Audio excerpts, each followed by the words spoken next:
Regularly scheduled meeting of the Community Development Committee of the Metropolitan Council. I'm the committee's chair, Robert Lilligren, joined by a robust attendance and definitely a quorum of this committee, so we can move forward. Before I even start moving through the agenda, I just want to let committee members know we have had at least one request for members of the public to address us on item 3. No, is it? Yep, of the non-consent. Oh, I mean non-consent agenda, item 3. And I'm inclined to allow some public comment if people are fine with that, committee members. Yeah, Councilmember Chambliss. For fairness, I know that typically at our council meetings, if we have an item on agenda, we don't allow for public comments. Now, are we saying that we're going to be able to do that for committees, but not at our regular Met Council meetings? So no, normally we do not allow public comment at all at committee meetings, and it's really the discretion of the chair. And so I was just trying to get a vibe from folks, just because there's been a lot of community dialogue on this. I do know that folks were able to address MPOS, right? And there were a lot of people there were some people anyway that did address folks then. So that's probably a more usual place for community comment. Councilmember Johnson, then Councilmember Vento. Thank you, Mr. Chair. I, for 4 years, have wished that we could have some aspect of this at committee or at the council meeting. The original thought about people addressing us at the regular Met Council meeting at the forum on an item that's not on the agenda in city council and county world, it's because then they will be able to speak to you on the item that's already on the agenda when that item comes up. Sure. So we don't do that though. So for me, it's just, in the past 4 years I've been serving, I just think that it's nice to give a little bit of breathing room in our agenda for people to speak with us. I am not used to this lack of community input at our meetings, so I appreciate you offering, knowing that there's been a lot of communication on this. The only one caveat I would say, again, just the habit that we had at the City of Plymouth was that we don't need to repeat everything over and over. We could just say duly noted, or if you agree with somebody else that has spoken, because that can get repetitive as long as a point got made. So that I'm very open to hearing some thoughts. Councilmember Vento, sorry about that, and then Councilmember Chambliss. Councilmember Vento.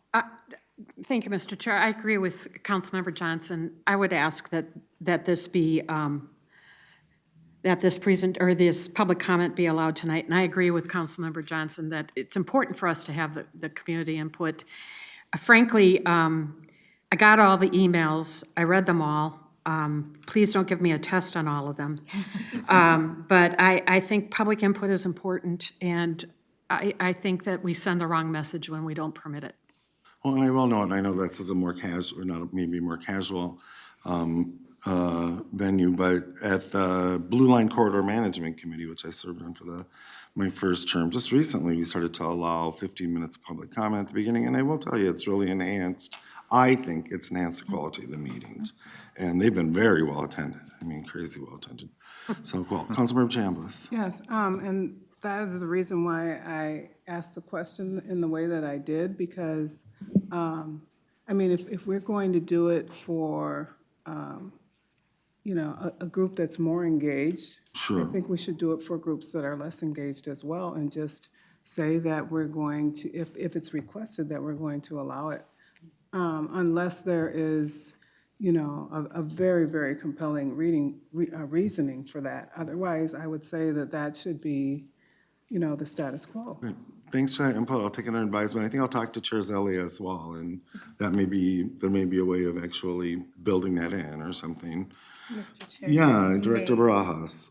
Thank you. You may consider a review of your bylaws, which sets our basics for committee structure there, if that's something the council's interested in. All right, thank you. Thanks for that suggestion. Give you a 2020, yeah. Mr. Chair? Yeah, Councilmember Lindstrom, but if you're welcome having back, that- and I hope you're feeling better, so. Oh, yeah, thanks. If you're having that conversation with the chair, please convey that the Environment Committee chair also feels likewise. That Okay. Similar to you and the Management Committee chair, I'm guessing. Ditto from the Management Committee. I forgot we had so much power on this committee. It's, And Mr. Chair, I would also say, that spokespeople are encouraged on behalf of large groups as well. That helps to facilitate a really robust discussion. Cool, yeah, helpful. Councilmember Wolf. Thank you, We haven't even started the meeting yet. We're Thank you, already Mr. robust. Chair. I would concur with what Councilmember Johnson said. I did take the time to watch the questioning portion of MPOSC and the people that presented there. I'm assuming it's the same people that want to present today. But yeah, picking a side and having a spokesperson for your side is highly encouraged. All right, and so far today, there had only been one person, I think, that signed in that expressed interest to speak. So could I see a show of hands, please? Who here would be interested in speaking, addressing the council? 1, 2, 3, okay. 4. So if it's And Mr. 4, we Chair? can do maybe 2 minutes apiece. Yeah, And are they all on the same item? I'm just curious. I'm guessing not. I'm guessing just by looking at who That's what I thought. raised their hand. So I think we've, And we've very smart opened- that somebody's brought their knitting with them, so well done. Cool. So if you are interested in speaking, I would ask if you could make your way, or maybe we should bring the sign in here. And so if you could sign in and indicate that you're interested in speaking. The other thing I'll say, yeah, there's a sign in right outside the front, outside the council chamber doors. The other thing I would just advise everyone in the room and my colleagues, I think most of it, I literally just came from the dentist from having a very difficult tooth extraction. So right now I'm all numb, but as that wears off, I might get a little crabby, just to warn everyone. And I've asked both Michelle and Lisa if they see a trickle of blood down the side of me to let me know. Other duties. So, We'll all let so I'm working on under a little bit of duress. I might, and Councilmember Rento knows this, I prearranged this. I might tag off and ask her to chair this meeting if I don't really feel up to it. All right. All of that said, Mr. Chair? yeah, Councilmember Lindstrom. Sorry to interrupt. You just said it, but I just thought for the audience purpose, you said a 2-minute limit to the speakers. Is that, did I I hear think you so, correctly? because we're getting a little bit of a late start and we can sort this out. And so 2 minutes I'd ask folks, and let me just get up through the, call it to order. I'll call this meeting to order. I did. We have an agenda in front of us and we're gonna add public speaking as public comments to the top of the agenda. So with that change, Chair? yeah. Sorry to No, belabor this. please. One other suggestion, when we would have spokespeople, so it would be just maybe one side and the other, then we'd allow 5 total. Just so they can get it all in. Cool, and I think we might sort of set more of a bylaws or something and Yeah. make it a little more rulesy like that, but I think for today, since there's maybe 4 people, 2 minutes apiece. So with that change, if there's no objections, we have an agenda in front of us. Hearing no objections, the agenda is approved, and then we go down to approval of the Community Development Committee minutes for July 17th, 2023. So moved. Thank you. Second. Thank you. Any discussions, additions, changes? Hearing none, all in approval, please say aye. Aye. Opposed? That carries. And now before the consent agenda, I would, 2 minutes, did you have a way of timing, Michelle? Great, thank you. And Lisa's grabbing the, thank you, the sign-in sheet, and I'm guessing whoever's first on the sign-in sheet knows that they are. So if that person wants to. We're gonna do our consent items first. Oh, I'm sorry. Michelle, our recording secretary, has informed me we should do the consent. You can sit if you want, Nancy, that's fine. Consent, I mean, sort of the consent agenda. So we have 3 items on the consent agenda before us. These were deemed non-controversial and fairly routine. And so if there's a motion to approve the consent agenda? Mr. Chair, just a point of order or Yeah. clarification.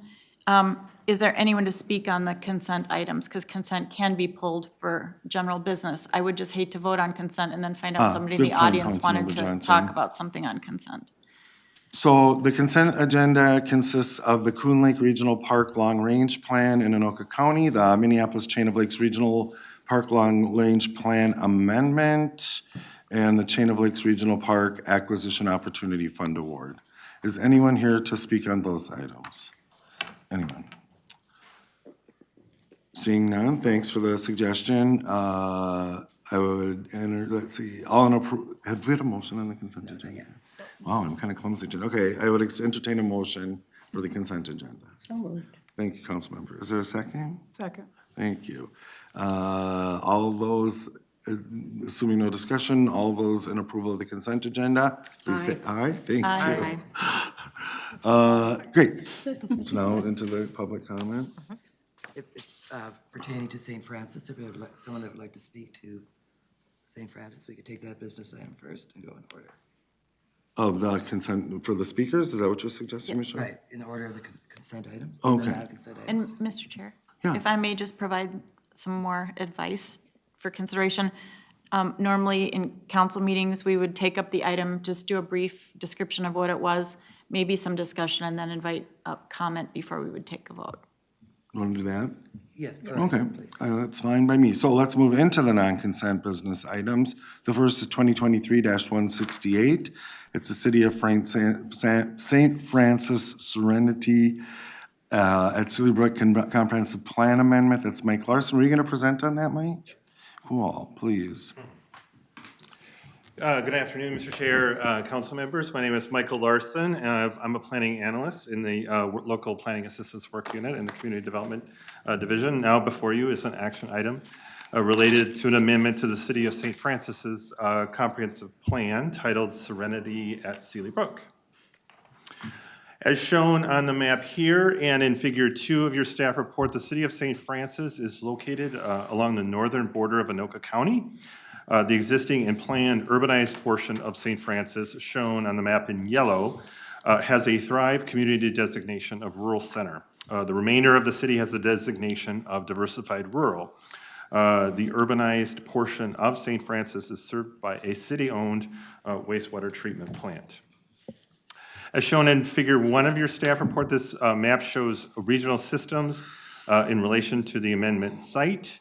The amendment location is located approximately a quarter mile south of the planned Sugar Hills Regional Trail. The proposed amendment in question changes the guiding land use policy in the city's comprehensive plan for an area of approximately 22.5 acres. The current guiding land use is agriculture, which allows a residential density of 1 home per 10 acres of land. The proposed guiding land use in the amendment is rural residential. This will allow 4 homes on the site rather than 2. I will explain how this change in guiding land use is inconsistent with regional policy for areas of the region with the diversified rural community designation. As articulated in the staff report, areas of the region with the diversified rural policy designation include areas for either long-term preservation of rural character or long-term preservation for potential urbanization beyond the 2040 planning horizon. Diversified rural policy supports what is called 4/40 residential density. One scenario under this is where individual homes might be located on 10-acre lots. Alternative scenarios include situations where 1 or more homes might be clustered or subdivided in a way that preserves either productive use of the land, preservation of natural resources, or in a way that facilitates further subdivision if and when urban services become available. I will also say that the council's flexible development guidelines were created to support cases of additional residential density beyond 4/40 when the planning objectives that I just mentioned are clearly met through local ordinance provisions. As shown here in figures 3 and 4 of your staff report, here's the change in guiding land use in context. Areas in yellow are the rural, represents the rural residential guiding land use, while the light green is the agricultural guiding land use. The proposed re-guiding is located along Bridgestone Road and adjacent to Seelye Brook. The site is adjacent to areas of the city already guided as rural residential. I will say that none of the area is planned for future subdivision and urbanization as part of the city's, and is not part of the city's post-2040 long-term service area. This image shows the land cover context for the site. The proposed subdivision into 4 lots and home sites will occur in the upland areas of this image with frontages on Bridgestone Road and with setbacks from the wetlands that are adjacent to Seelye Brook. These wetlands are evident by the tree and shrub cover that you see visible on the aerial next to the meandering stream. The additional density provided by the re-guiding does not result in any net benefit in terms of open space preservation. Although the city does address flexible development guidelines in its plan, clustering to preserve open space is not relevant in this case, as there is adequate upland to subdivide the parcel into roughly equal lot sizes. I will say that according to the city, the development follows the standards set by the Upper Rum River Water Management Organization, and the individual building permits will be reviewed to ensure that they align with these standards. No wetland credits are required to be purchased at this time for this project. I will note, as noted in the staff report, Seelye Brook is currently impaired for E. coli, which could be the result of the influence, the cumulative influence of septic systems. This map provides additional context in terms of the city's overall comprehensive plan, with the amendment locations shown in the red square.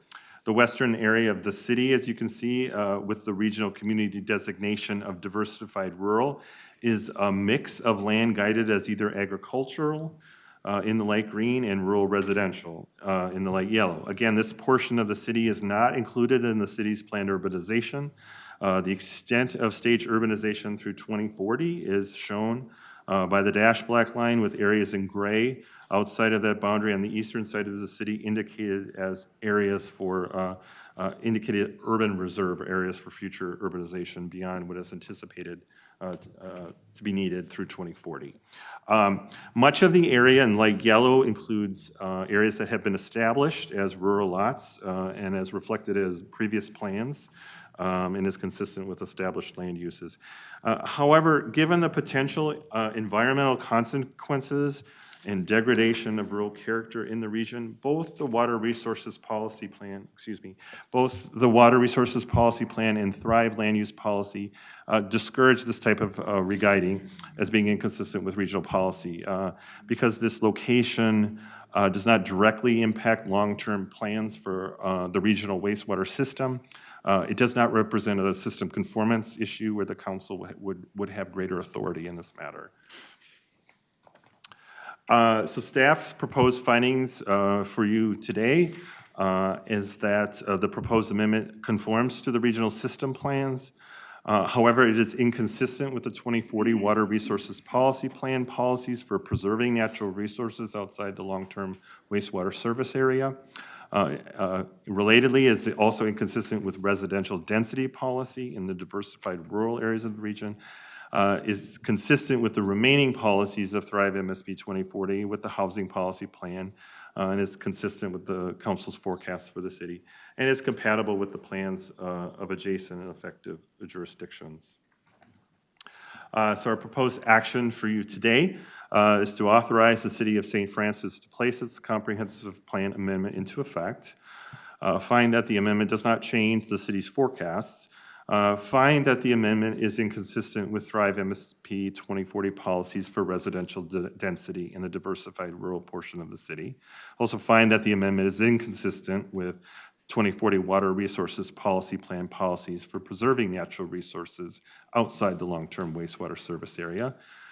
To strongly encourage the city to consider the application of ordinances that are consistent with the council's flexible residential development ordinance guidelines in cases in which the city may wish to consider densities greater than 4 units per 40. And finally, to advise the city to implement the advisory comments in the review record for land use and water resources. So, Mr. Chair, that concludes my presentation, and available for questions. Thank you, Mr. Larson. Maybe I'll just ask this to start, and considering we have new council members on the committee as well. I don't know if it's you, Mr. Larson, or maybe Director Barajas, but I was just wondering if you could speak briefly to the consequences of having components of this amendment that are inconsistent with some of our plans, and then what possible remedies might be. Is that something you want to do, Lisa? Sure. Mr. Chair, council members,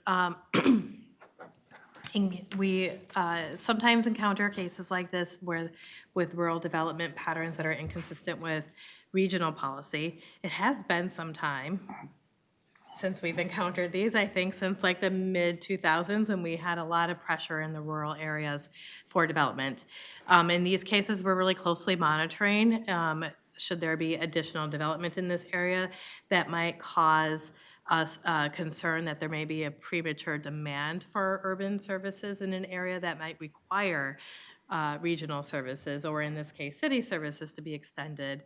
And in those cases, that's where we would find that a community's plan represents a substantial departure from a regional system plan. We didn't plan for them to have sewer. They're doing or providing for development activity that would lead to the eventual need for sewer in that area to rectify a situation. So at this point, what we're telling the city is that we advise you not to do this anymore. We really want to support you looking at your development policies in a different way, especially on insensitive waterway areas that can prevent the need for sewer extension in these areas. So trying to head it off essentially to the extent that we can. Thank you. Thank you. Discussion or questions on the report? Councilmember Chambliss. Yeah, I'm just curious about when we did have pressure in these rural areas in the past, and if we don't have to address it today, but I would just be curious to know how was that handled and how did that evolve over time? Did some of those areas eventually get a different designation? And then that different designation then would allow them to be consistent with our regional policy goals. Director Ross. Yeah, Mr. Chair, Councilmember Chambliss, it's kind of a variety of different approaches depending on the proximity to existing wastewater services or our plans for wastewater services. Within our long-term service area or in areas where we were considering the investment in a new wastewater treatment plant, like in the East Bethel plant, we negotiated outcomes where communities then were reserving land for long-term sewer service. Before getting to that point, the council did go down the pathway with some communities in requiring plan modification for their comprehensive plans to prevent development continuing to occur within rural areas, especially where they were within the long-term wastewater service area. There's a handful of cases, like in some of our kind of rural villages, if you will, sort of like the Marine on St. Croix or Scandia, where they have a community septic that serves the broader area, that we did reclassify them to better suit what they were actually doing and what sort of service and development pattern they had in that area. So a little bit of depending on how they were served or how close they were to our regional system. Thank you. Thank you. Further discussion or questions on the report?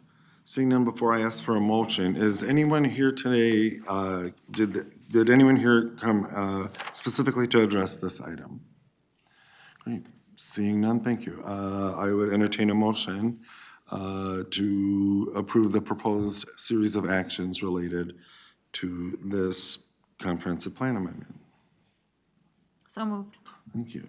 Is there a second? Second. Thank you, Councilmember. Discussion on that motion. Any discussion? Hearing none, all in approval, please say aye. Aye. Aye. Opposed? That carries. Thank you, Mr. Larson. Next on the non-consent business, item 2 is item 2023-166, Homework Starts with Home Program, Anoka County Board Resolution. And it says, oh, there you are. I didn't see you out there earlier. Welcome, Ms. Paulson. Thank you. Good afternoon. I was hiding in the back. All right. Good afternoon, Chair and committee members. Like you know, my name is Stephanie Paulson. I'm the Assistant Director for the Housing and Redevelopment Authority, and I'm here to share some exciting information about a partnership with Anoka County that we would like to tell you about. So as a reminder, back in maybe March of 2023, I came to you that there was a potential for Metro HRA to partner with the Homework Starts with Home Anoka County program. It's very exciting. Sorry. Approved. And I'm here today to tell you that we were awarded that grant from Minnesota Housing Finance Agency. So I'm going to go into the details of that. Like you know, the Homework Starts with Home program is a grant-funded program focused on homelessness and housing instability among families and students. The initiative is really a place-based initiative. It's to say there are families living in school districts that are struggling with homelessness or experiencing homelessness or housing instability, and how can we keep families where they want to be? There's essentially two aspects of funding aspects to this program. FHPAP, which is Family Homeless Prevention and Assistance Program, and then the Housing Trust Fund. I'm sharing both with you, just so you have full context for the program, but we really won't have much to do with the FHPAP side. That will be YMCA, the service provider that Anoka County has selected to manage that component of it. But if you have questions, I have enough information to be dangerous in answering questions. So, let's see. As a reminder, like I said, Anoka County and Metro HRA have been in conversation, kind of high level, and it's narrowed down as they have really focused in on the needs of their community. In 2020, Anoka County was awarded a Homework Starts with Home planning grant. So that's where they were awarded kind of these preliminary funds to start exploring the needs of their region. What would these funds be best served for? They hired a consultant to kind of do really like a needs-based assessment and dig into the needs of their schools and their community. In 2022, they formally started conversations. What would a partnership, thank you so much. What would a partnership with Metro HRA look like? And in 2023, we applied and we were awarded $1.1 million in program funding. Super exciting. All right. So, like I said earlier, FHPAP, HTF, and HCV, all of these acronyms in our world. So Family Homeless Prevention Assistance Program, that's the rapid rehousing piece that YMCA is going to manage. So the thought process behind that is kind of temporary emergency needs that are covered through this pot of money. And it's a really basic explanation, but that's kind of what this pot is. My pot would be, or Metro HRA's pot would be, that transitional rental assistance, 12 to 24, 36 months of rental assistance. And then we would tail with, we will get to this, but we will partner and kind of build in a priority similar to what the Community Development Committee approved years ago with the Ramsey County Partnership. We will do that with Anoka County and commit some housing choice vouchers to families who are in need of longer-term stability and longer-term commitment to permanent housing. So it's kind of the short, middle, and long game to make sure families that are enrolling in this program can remain housed. FHPAP, so again, this is the YMCA component of the partnership. The application that we submitted asked for $588,000, and that's exactly what we got. They were fully funded. 36 households is what they're hoping to serve. This will include support service staffing, some security deposit assistance, rental assistance, kind of this bridge if a family is experiencing a financial crisis. Housing Trust Fund, our component with Anoka County, they were the lead applicant. We are partnering with them in the Housing Trust Fund rental assistance. We asked for $511,000 and we were awarded $511,000. We hope to serve 35 households. Obviously that number is a goal, but really depends on housing assistance payments and kind of what the family's need is, but the goal is 35 households over the 4-year grant period. Homework Starts with Home, what exactly is this Homework Starts with Home, kind of taking a step back? It's a place-based strategy promoting housing stability, locational preference, and housing stabilization services. But we recognize that the Housing Trust Fund it's a temporary program. The goal of the program is to transition off. And some of these support service dollars and some of the money built into the grant is to do that. What are your needs? How can we support you? What goals do you have, short, medium, and long goals? Also recognizing, though, that there's some families where that 12 to 24 to 36-month goal, it's not enough time. And so in those cases, we will prioritize up to 10 housing choice vouchers to make sure that families are kind of moving through the grant as intended for this 4 years and offer up to 10 housing choice vouchers to families that the school districts and or YMCA and or Anoka County have prioritized as someone that should move into more permanent, that the goals that they've identified with this for this family are more longer term. They'll continue to receive services. They can continue to reach out to these support services that they worked with and these established relationships, but it's really just in recognition that like the 12 to 24, 36-month timeframe is not reasonable for the family that was referred, and so it'll take a little longer, but still want to make sure that they can find success in their program participation. So I come here today asking that you authorize the Metropolitan Council's regional administrator to execute a grant for the Housing Trust Fund in the award of $511,000 and authorize the director of the Housing and Redevelopment Authority to execute the MOU to officially enter into the partnership with Anoka County. And with that, I will pause for any questions. Yeah, thanks, Stephanie. Great work. Congratulations to you and your team in creating this new partnership. Really exciting. Discussion on that report, Councilmember Lindstrom. Thanks, super exciting, indeed. And so I was thinking about a hypothetical family.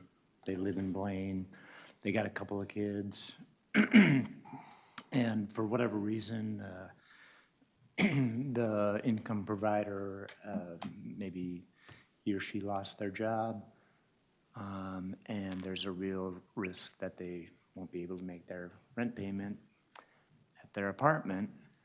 And so folks become aware of this, the school becomes aware of this. The YMCA does their part, but we step in and through the trust fund, $500,000, if they meet a certain criteria, if they qualify for the program, then we step in and help kind of fill the gap so that they can make their payment for some period of time. And they also, maybe they get job training or some sort of wraparound services. And then there's also a preference for this hypothetical family to receive a housing choice voucher. And we have 10 of these vouchers that we've set aside for families like this hypothetical family in Blaine. Is that about right? Mr. Chair? Ms. Paulson. Yes, Councilmember Lindstrom, that's exactly correct. It is really our commitment of vouchers at the end was really written in recognition that in some cases, families may need longer than what the program is designed for. It ensures that after all of this work on the front end, that a family doesn't still experience housing instability. So these vouchers say, all right, we're gonna have like one final kind of insurance to make sure that all of this work and this family's commitment to keeping their children in the school district or an area of their choice, that they're allowed to stay if that's where they wanna be. Thank you. Further discussion? Councilmember Johnson. Yeah, just briefly, Mr. Chair, I think I was listening to NPR, and maybe it was within the last several weeks, where they were talking about, I think it was this program, and, but maybe not, but it really seemed very, very eerily similar to this. And they were saying, I think that it was 60 families that through this trial time, had achieved great success and stability. So I think that was some of the work we've done, but just listening to a story and, it's not detailed like this, but I'm just loving that it's getting out there for other people to, kind of hear about this work and the seeding of money and stability for people and how, the dividends for the families really is paying off. So I think the proving has been really done well, and it's great to see these other partners being excited to jump on board. Thank you. Thank you. Ms. Paulson, do you have a comment or? No, thank Mr. you. Chair, thank you. Further discussion, Councilmember Chambliss. Yeah, I just wanted to say that I'm really excited about this too. And I remember when we started the pilot for this, and now to see that we're getting the full funding going forward, that's great. So with that, I would like to make a motion to approve. Please, thank you. Second. Is there a second? Great. Discussion on the motion? Excuse me, Chair. Yeah. I just wanted to, Oh, that's right. Was anyone here to, thank you, I forgot. public participation Yes. before we Was move on. anyone here to address the council on this item? Nancy, is that you? Oh, I thought it would be. All right. Duly noted, yay. Okay, all right. So we have a motion before us, discussion on the motion. Councilmember Vento. Thank you, Mr. Chair. I was just going to note that when the first federal legislation was passed on regarding federal aid for the homeless back in the 80s, stability was a big factor in that legislation and was really at the root of it. So this just continues that good work in a more local and personal sort of way. So thank you, Stephanie. Great. Further discussion, Councilmember Carter? Yeah, I do realize that we are partnering with Anoka. And you mentioned this before at a meeting, and I'm just really very excited to see the success of now having the Housing Trust Fund. The one question I have is, am I to add this up with the Y supporting 36 households and the Housing Trust Fund that we just received supporting 35 households over this period of time? Is that cumulative? And if so, in other words, will that then equal 71 households? And if so, what about the support services that the Y provides? Are they only with that first 35, or will they overlap and support the 36? Thank you, Ms. Because I Paulson. think that's an important element. Absolutely, Ms. Mr. Chair. Paulson. Committee members, it's a great question. Yes, and, or both. So it could be up to 70 households. Likely not, because likely there's going to be carryover. Some of those 36 that FHPAP hopes to serve will never be referred to HTF. Some may be referred from FHPAP funds after just a month or two. And so, yep, we recognize that this is going to be a longer-term plan, and they may be referred more quickly. I work very closely with Jennifer Coteau at Anoka County. She has been, she was the lead applicant and our partner at Anoka County, and so public kudos to her. She worked incredibly hard in coordinating all of these efforts.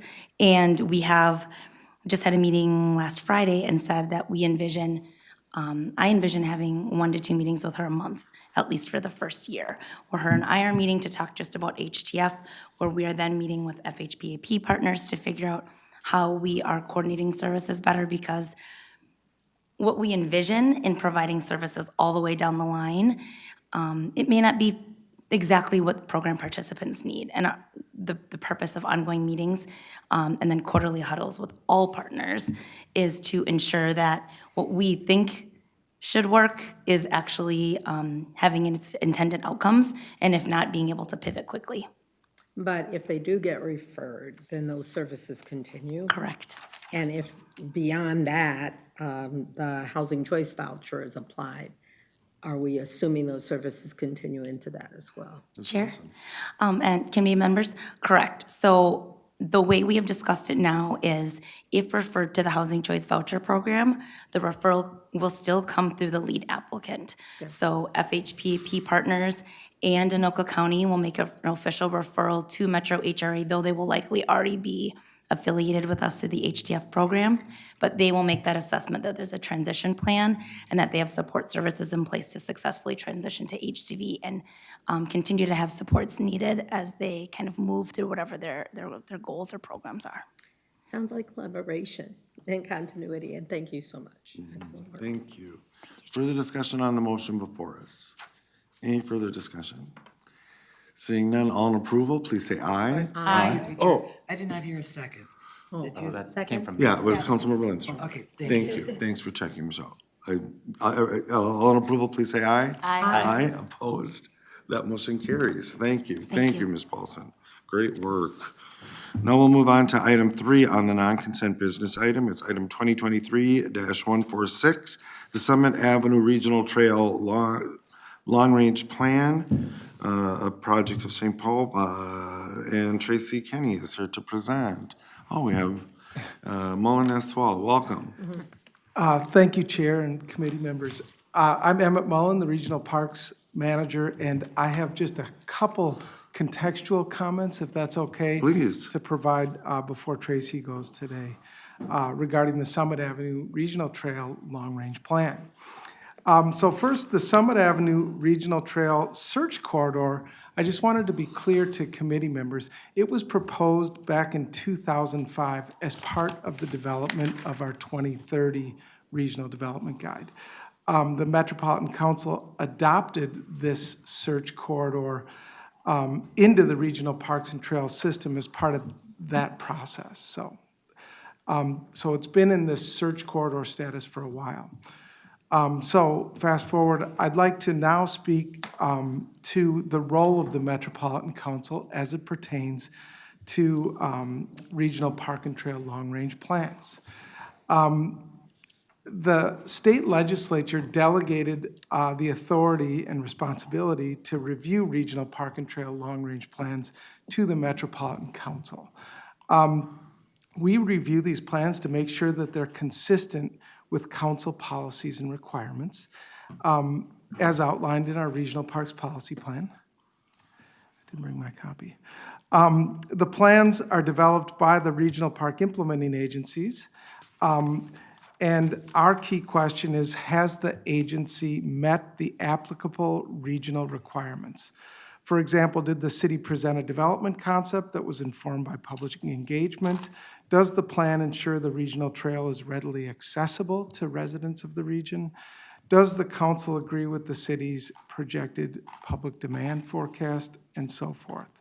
So the council, as it reviews the city's plan, it doesn't revisit the city's conclusions and decisions, provided that the proposed plans are consistent with council policies. The council has a deep respect for local decision-making. Details associated with the design, engineering, and construction of the actual trail are largely local decisions, and are not part of the council's regional policy review. I also wanted to say that we don't serve as a court of appeals for local decision-making. The council plays a critical role in this process, working closely with regional park implementing agencies to ensure their plans adequately meet regional policies. Once the council approves a plan, the park or trail becomes eligible for regional funding. So it's a really important step in the process. So that's just what I wanted to set up this one. And with that, I'll turn it over to Tracy for her presentation. Thank you, Mr. Mullen. Ms. Kinney, welcome. Good afternoon, Chair, Council members. Hi, my name is Tracy Kinney, and I'm a senior planner in the Parks and Trails Unit of Community Development here at the Metropolitan Council. Today before you is the Summit Avenue Regional Trail Long Range Plan, and staff from the City of St. Paul are here to help with questions after the presentation. St. Paul's Summit Avenue is a search corridor that is located centrally in the regional park system and on the west side of the downtown of St. Paul.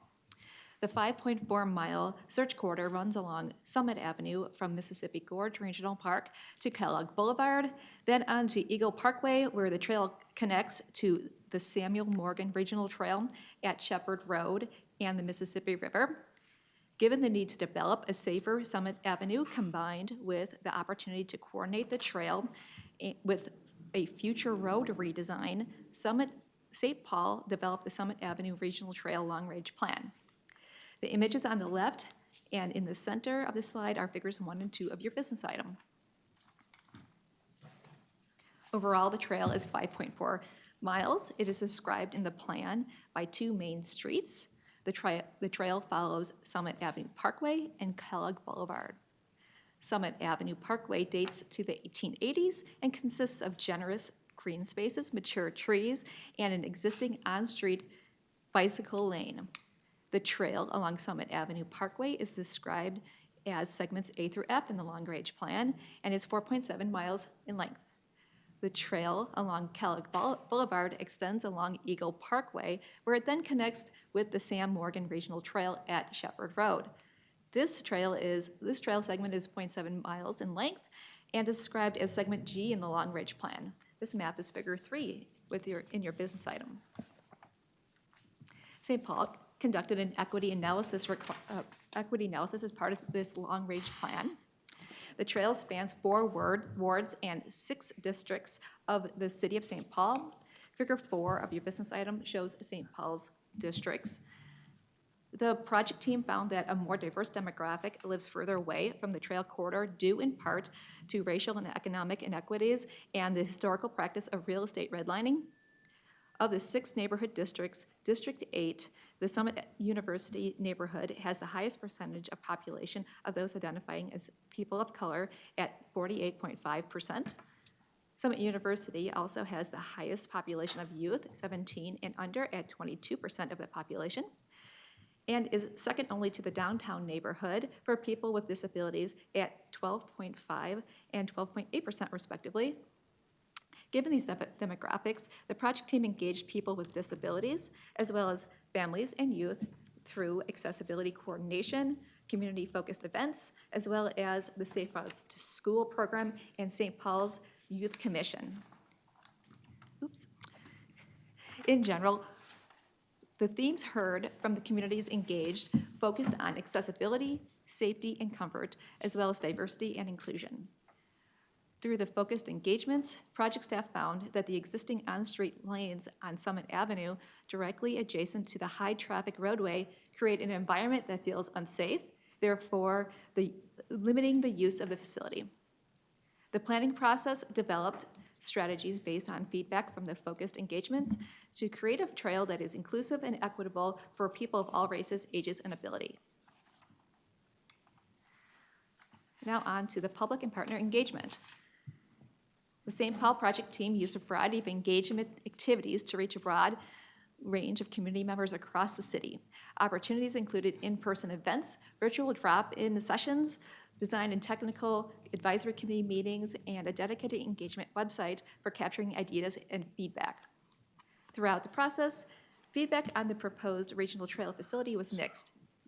Many people shared concerns for the potential impacts to vegetation in historic districts and advocated for changes to service conditions such as high visibility treatments to existing bike lanes. Many other community members expressed support for separated facilities that would create a more comfortable, safe experience for all users and abilities. The key themes during the 90% draft plan engagement included safety, no change, green space, roadway, and history. The St. Paul project team also engaged staff from partner agencies, including Ramsey County Public Works, Minnesota Department of Transportation, and the State Historic Preservation Office through the Technical Advisory Committee.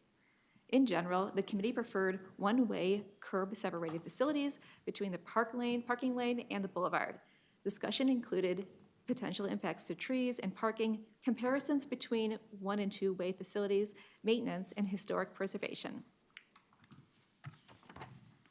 All the engagement just discussed resulted in the development concept of the trail that includes a one-way bike trail on each side of Summit Avenue Parkway.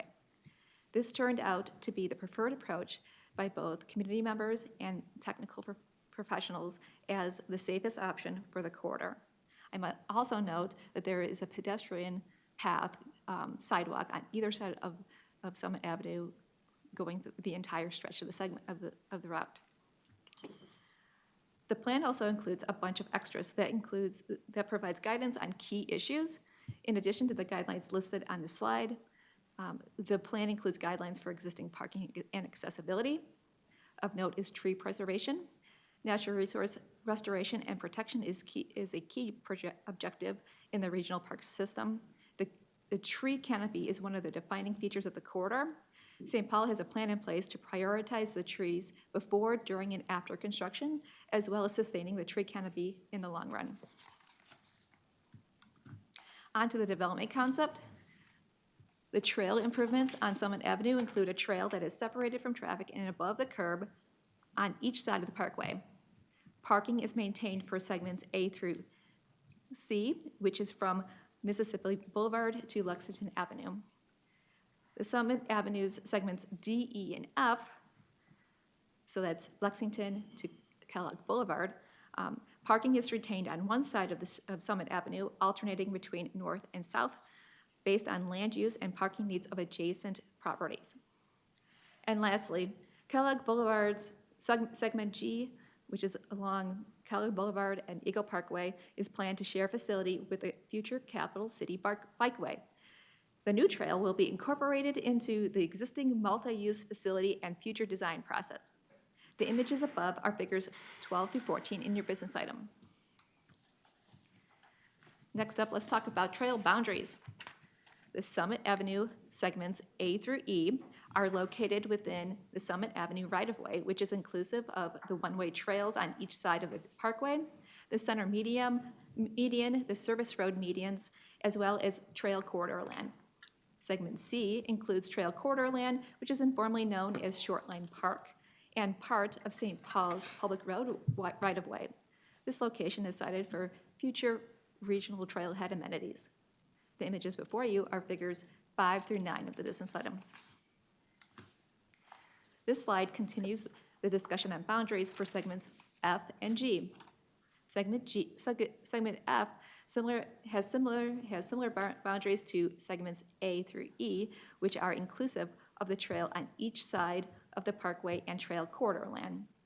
Segment G, the segment along Kellogg Boulevard and Eagle Parkway, is located within the road right-of-way and includes the two-way trail facility on the north side of the parkway. And lastly, there are no property acquisitions anticipated for the implementation of Summit Avenue Regional Trail. If any acquisitions are needed, they are anticipated to be temporary in the form of construction easements. These images are figures 10 and 11 of your business item.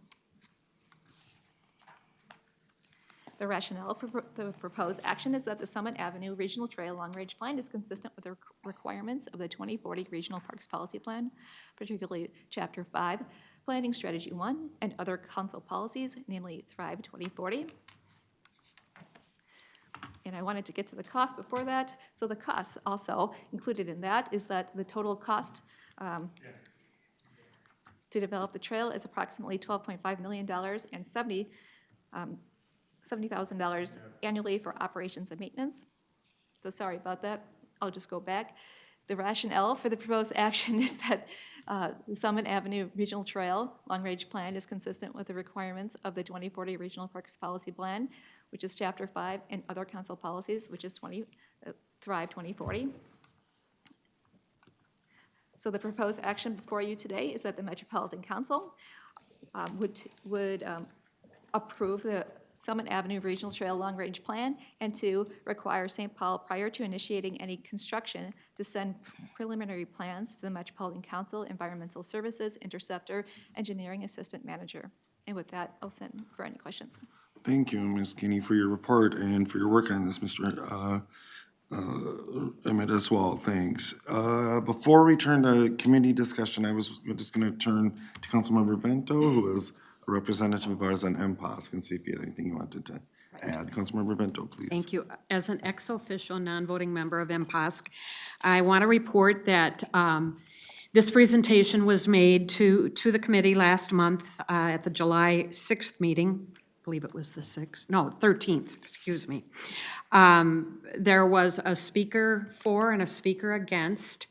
The committee had a very robust discussion about the proposal and the issues. There are concerns about the loss of trees. The city has indicated that they intend to replace trees. There's a dispute as to how many trees will be lost. And unfortunately, slide 7, it's too bad when folks designing these projects, whether it be a trail or any kind of project, that they design projects, but they forget about the things that really make a difference. And I think it was slide 7 that doesn't have any trees added back in, the one before that. There are no trees added back in. Big mistake, in my opinion. And as someone who learned on Friday morning that the beautiful tree in my front yard is going to be removed this fall, and I was able to say that without crying again, I get it. I share a passion for trees, and I won't hide that. However, MPOSC voted 4-2 in support of this project, and on behalf of MPOSC, I would ask you to consider their support for this. All of the reasons that both Tracy and Emmett provided. I want to just say to both the proponents and the opponents, I deeply hope that the public engagement will continue and that the parties will do what they can to resolve as many of the issues here as possible. It's been said that it's going to take time for this project to come to fruition, and that gives time to address a lot of these issues, and I hope that everyone will do that. I want to commend both sides for their work on this. I appreciate the passion that everybody brings to this conversation, and I just hope that we can have those conversations with each other, not at each other, And I especially want to thank the staff from the city of St. Paul. This has been a long and challenging process for them, and they've been very professional and as upfront as they can be in handling this, so I want to thank them. Thank you, Councilmember Mento, for your service on MPOS and for that report. Discussion on the report that we just heard. Councilmember Chambliss and Councilmember Wolf, please. Thank you. I just had a question about the plan extras on page 5, and that is, in terms of the plan that the city of St. Paul is going to be putting together, is that plan going to include the plan extras and how they intend to address these extras such as driveway conditions and trash pickup? Because that's normally a city function. Chair, Councilmember, thanks a lot for the question. Yes, the plan extra is alluding to a section in the plan that the city of St. Paul has already prepared. So they have prepared guidance for trash pickup and driveway conditions in the long-range plan right now, which will further be refined as they move into the construction project, or the developing the design of the trail for the construction project. Okay. Councilmember Chambliss, thank you. Councilmember Wolf. Thank you, Mr. Chair. So in the Parks Policy Plan, it says that you should not have two regional trail linking trails, which I'm assuming this is. It's not a destination in terms of natural resources. So linking trails should not be within 1.5 miles of each other. And nearly all of this alignment is within 1.5 miles of the other search corridor that runs roughly along Ide Mill Road. And I'm well aware that Ide Mill Road is currently a city trail, not a regional trail, but it's part of a future search area corridor.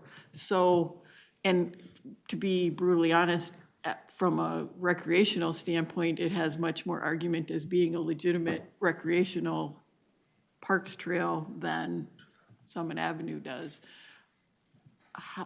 Was there any discussion of reconciling that conflict? Mr. Mullen. Chair and committee members, what I call the Midtown Greenway extension, because that trail that you reference, it would continue from the Minneapolis Midtown Greenway across the Short Line Bridge, and then it would continue on the CP rail line, which actually goes north from that bridge when it lands in Minneapolis, but very quickly turns into St. Paul, heads north, crosses Highway 94, and then stays on the north side of 94, and then it somehow gets to that Ide Mill Road that you referenced, the diagonal. During the 2020 system additions process, when this trail was considered for addition, it was viewed as complementary to the Summit Avenue Regional Trail, not duplicative. It serves different neighborhoods and even purposes, and it intersects Summit Avenue. It doesn't run parallel. The distance, which I knew you were going to ask that question, because thank you for sharing that with me, but the from Summit Avenue to the Short Line Bridge is a little shy of 1.5 miles, but that 1.5 miles is for parallel trails. These are actually intersecting trails, so. Thank you, Councilmember Wolf, and then I'll come to Councilmember Carter.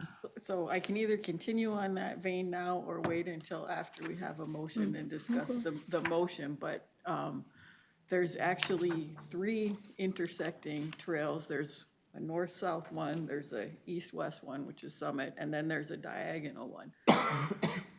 At some point, somebody's got to say, wait a minute, these are too many trails for the same spot. So I can continue on that discussion later, or Is there any kind of question or anything, Councilmember Wolf, or would you rather argue it as part of the motion? I can argue it as part of Okay, that's fine. Yeah, let's do that then. Thank you.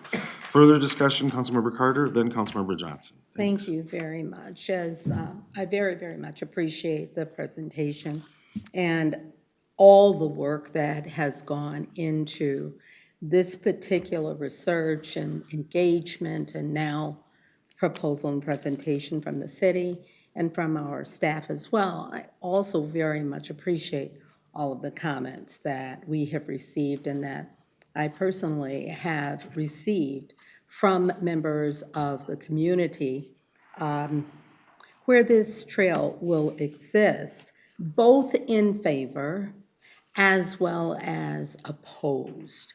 I am very, very thankful for those people who have reached out, whether they are for or against this particular trail, all have indicated their support for our attempts to create good trails throughout our communities.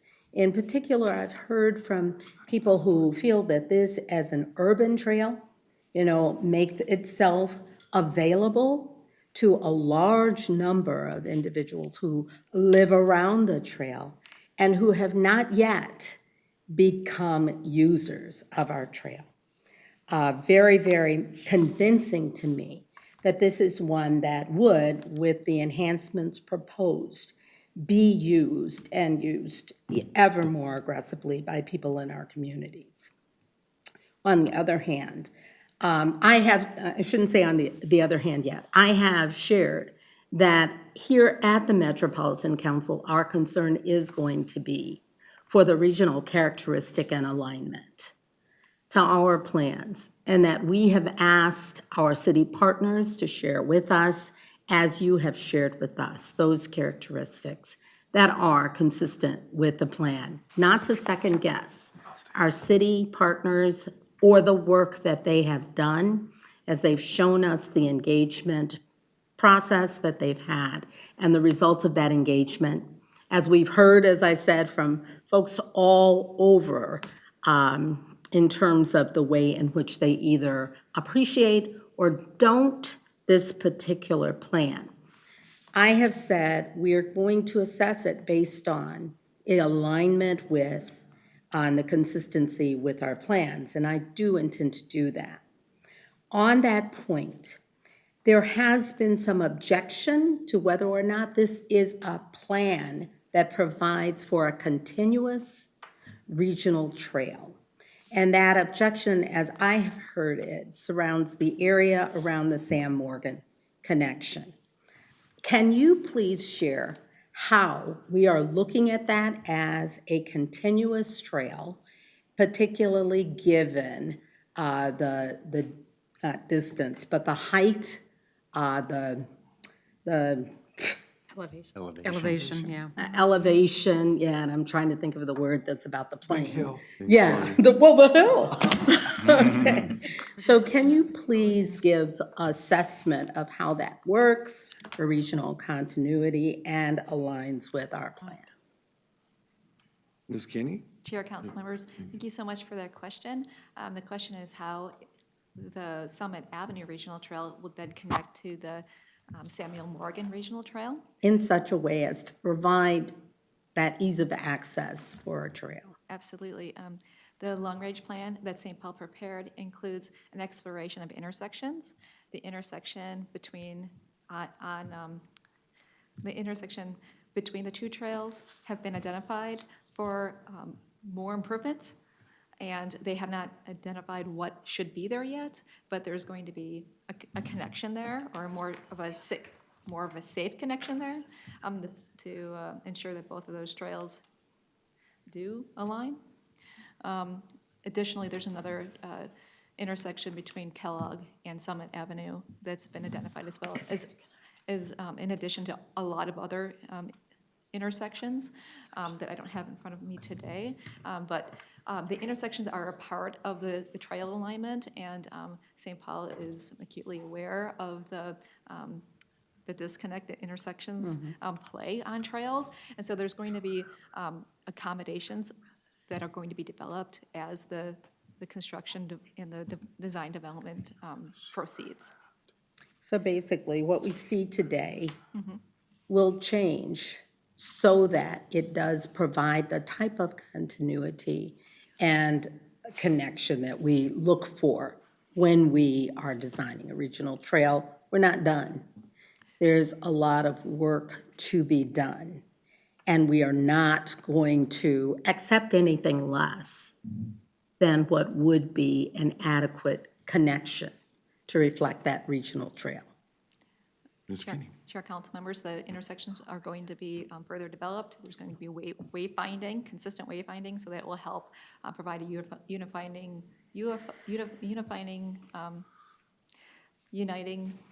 factor along the entire trail. So I can't see everything today, but I do know that we are approving, or we're looking to the potential of approval of a trail that will be a regional trail. There's much work to be done. And our next steps and timelines that, could you just reflect how long we anticipate, in public here in this meeting, it will take us so that we understand the opportunity that we will have to continue gathering good public input to ensure that we're planning and reviewing that plan so that a trail we end up with will be one that does align well. Chair, council members, from what I understand in the plan, there's no funding yet for the trail. There is work that's going to be done in the interim, but the majority of the work is farther out, between 10 to 15 years. Do you have any additional information on that? Mr. Mullen? No. I don't have further information. I do know that the cost of the trail will proceed at the speed of the reconstruction of Summit Avenue, because Summit Avenue is in need of complete reconstruction, including the infrastructure that runs underneath it. So the process for constructing the trail will be done with the roadway. Well, I thank you very much. I know there are a lot of concerns, and I'm reflecting some of those concerns. I don't intend to go through each one that I've heard, but the key point is that this is not a done deal. We are looking forward to working together with our St. Paul partner and with our community as St. Paul continues this work to see that what we end up with is a plan that will satisfy our community and its needs. I have looked very carefully at the work that's being done, and with MPOSH's recommendation, I am very much inclined to vote today for this plan. And I just wanted to share that it's not the end. We will be working together throughout. Thank you, Councilmember. Further discussion, Councilmember Johnson? Yes, thank you, Mr. Chair. This has been really a good discussion so far. So to Councilmember Carter's points, and especially that last one, again, our role today, I believe, would be somewhat quasi-judicial, because we're trying to determine if the city of St. Paul, through their work, has met the requirements that we have in the Met Council's regional plan. And so therefore, we don't have our highest authority. We're not legislating our own plans today, but we're just reviewing and finding if they meet them or not. Oftentimes the same, of course, with comp plans. So my question is this, with Councilmember Carter's statement about this isn't a done deal, we will be working closely with the city of St. Paul on this. Can you just describe what that means as far as what our role would be when it would be actually their project to carry it forward? Mr. Mullen, please. The council's role is around park and trail long-range planning. And a long-range plan is a strategic document. What Tracy referenced was the design, engineering, and construction process. And that is really a local function that we don't get in between, Councilmember Johnson. Yet we have learned from city staff and just past experiences, that process does include additional public engagement. So there will be additional opportunities as it moves forward. But it's not under our purview. And Mr. Chair, and thank you to Councilmember Carter, because I thought I knew the answer, but I wasn't quite sure, because I am not as tuned into MPOSC, and I don't serve on that, and just from my own city role with our own planning with Three Rivers or whatever, and then it rolls up to the Met Council. I think maybe what you said earlier is that the nugget of this really resides in that local unit of government. And we've been criticized over many years, and I would have been one of them at one point, about interfering and undermining local control and all that. And even on our earlier item around land use for St. Francis, I can recall 20 years ago or so, some stuff going on with local control or not in Met Council. But for me today, I really want to understand, does this meet? I'm also intrigued by Councilmember Wolf's statements about parallel or even intersecting, search areas are already trails, committed to that, and just wanting to understand staff's thoughts behind that more deeply, which you will get to in the debate portion. I'm eager to hear all of that too. So the only other thing I would ask, and this is just not my role, so I'm gonna just say this is not my role, but also I've seen a lot of trails go in and, winter happens, and then, whatever happens, I hope everybody has a plan to plow their trails, and then to also not put pavement up to more pavement, because there's nowhere, once the plows on the streets go by, then either the newly plowed trails or the unplowed trails just get filled up with ice. And I've had enough calls on that over my years as a city council member to know that, the usage of it in the winter months especially is really important, that they get the planning part of it right, which I'm sure they're doing, because I was looking at all of the little maps. But especially in constricted areas, which of course this has a wide right-of-way corridor going through it, for cars originally, or maybe horse and buggy originally, or whatever we were doing way back in the day. But that's just important to me, that, once plans are approved, that the people can actually use them year-round, unless they're intended to shut down in the winter, and that's a whole nother story. Thank you. I have in queue Councilmembers Wolf, then Councilmember Carter. Councilmember Wolf. Thank you, Mr. Chair. So I just want to follow up on something that Councilmember Johnson said about quasi-judicial authority. And I've been the cheerleader for local control the whole time I've been on the council. I don't want to get into what St. Paul is doing or not doing, but I do want to get into what is our authority on this, because there's trail search corridors and there's park search areas in the parks policy plan. When we add a park, we're actually using legislative authority once we actually identify the park. But it seems like we skipped that with this, that staff's position appears to be, once it is a search corridor, it's a done deal as long as they obey all of the rules. But we missed that part about, is this a good thing for the system? Is it actually serving a recreational need for the system? So maybe staff can comment on, do we not ever get to have our legislative authority on the actual trail when it's just a search area? You have nothing to react to. And so it feels to me like we should have legislative authority here, because we haven't really had that discussion yet. And I think Director Barajas wants to respond. And Thank you. Yeah, thanks, Lisa. Mr. Chair, Councilmember Wolf. Certainly, the council's legislative authority is with its policy plan, and it has been the council's practice to have those discussions about whether certain segments should be a part of the regional system as part of the development of your regional policy plan. And not when the development concept comes forward to you, especially given the amount of investment that implementing agencies put into developing plans. To do all of that work and then to be told, Just kidding, we're not gonna put this as part of the regional plan. It's a big burden for implementing agencies to carry. But zooming back, because we are in the process of developing our 2050 regional plan, or if there are different criteria, different processes that we want to look at as part of what's in the system today already, should it be in the system today? Are there different things that we should be looking at? I certainly welcome that discussion as part of the 2050 process.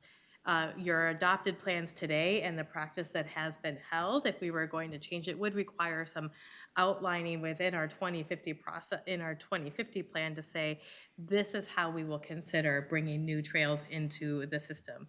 We haven't done that in our current 2040 plan, so it would be, to do something different today would not be consistent with your adopted policies. Councilmember Wolf? Thanks. Councilmember Carter, then Councilmember Johnson. Yeah, I appreciate the clarification from Councilmember Johnson regarding our role as the next steps occur. I do want to just go back to the proposed action that we're looking at, which is to approve the regional trail plan, but also to require that St. Paul would submit its preliminary plans to the Metropolitan Council. That is our check on the planning, but there's so much more to be done even after that. Can you talk to me a little bit about how we do stay involved to ensure that what is being planned and what would be constructed down the road, those many years away, that would qualify continually to fit into our regional plan? And, you know, perhaps that's at a funding step, or I'm not sure. But can you just talk back to me about that? Mr. Mullen? Chair and Councilmember Carter, the second action, which refers to the preliminary infrastructure plans for our wastewater treatment system, that is really specific to the utilities that our environmental services division manages. And we work lock and step with them throughout the region to, because often our system, our wastewater system follows trail corridors, or they traverse parks. So that's really the critical step there. I did say earlier that we don't have a role in the detailed design, engineering, and construction, because that's something that happens after the acceptance of a park and trail policy plan. I think I was tracking on Councilmember Wolf's comments, and if I didn't, please correct me, but I just wanted to reiterate, or not reiterate, but say that during the 2020 system additions process that was done as part of an update to the Regional Parks Policy Plan, so in December of 2020, that's where St. Paul put forward 3 system additions requests. And all 3 were regional trails, and all 3 of them run along rail corridors, and all 3 were approved by the council for inclusion in the system, even though they're in a search status. Thank you. I mean, and I'm gonna call on Councilmember Johnson, but I do want to say, as my anesthesia wears off, I'm realizing this was not really a good idea to come to this committee. So my colleagues, pardon, and communities as well, and I'll leave you in the very capable hands of our committee's vice chair, Councilmember Bento. Thank you. Thank you. Thank you. Councilmember Johnson. Thank you, Madam Chair. And I really appreciate this process. So as a city council member, when we would approve a plan, a comp plan amendment, or we'd approve a preliminary or final plat, we would stay, as a city, very engaged with that developer all the way through the permits and everything that it needed to make sure that everything was going well until final occupancy or whatever, the last stage. But here, once we give approvals, it is the city's project, and they carry it forward, except for the required, as Mr. Mullen said, for sanitary sewer or maybe anything else. Other than that, that process is theirs to own. And I would say that for us affirming that is really great for all the people in local government that watch us, because they do their piece of it, give it to us, we do our piece of it and give it back to them.